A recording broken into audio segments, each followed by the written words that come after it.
Hello again. So today's video is another update on my pocket notebook. I am almost done with my army notebook, and like I mentioned before, I was leaning towards yellow, so I did purchase a lemon 1917 notebook, and it is just like a little ray of sunshine, and I thought that the color would be a nice bright, happy color. And then I also purchased some other inserts. This is a pack of 4. I've never heard of this brand before, but I bought it off of JetPens, and I am actually really pleasantly surprised by the paper quality. My fountain pens do not feather on this paper, which is a huge difference from the field notebooks that I purchased previously, so I'm very happy that I'll be able to use my fountain pens in this notebook. Not that the Field Notes is a bad brand, I just personally like using fountain pens over other pens, so when the paper doesn't work with fountain pens I get a little bummed, but I tested out several of my different fountain pens on this paper,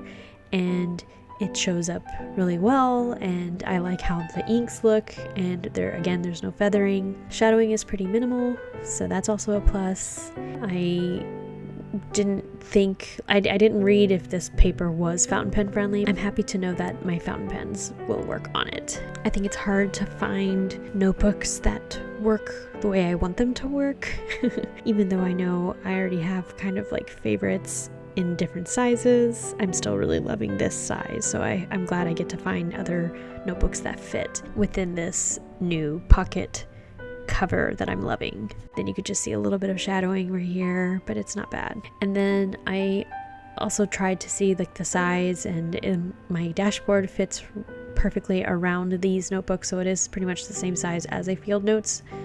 But I also found this notebook as well on JetPens, and I never heard of this brand either, and it's slightly more narrow, but it still fits perfectly in my dashboard.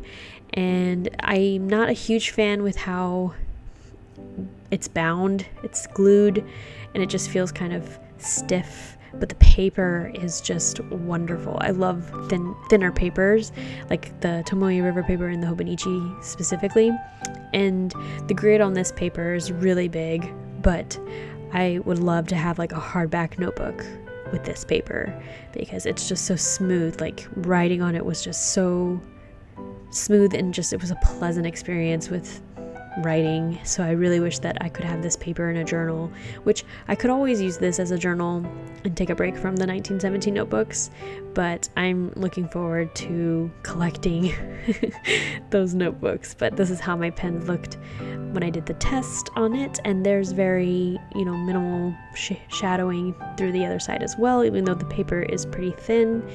I am quite surprised by that, but I was really happy to know that this brand would be nice alternative to, again, the Field Notes.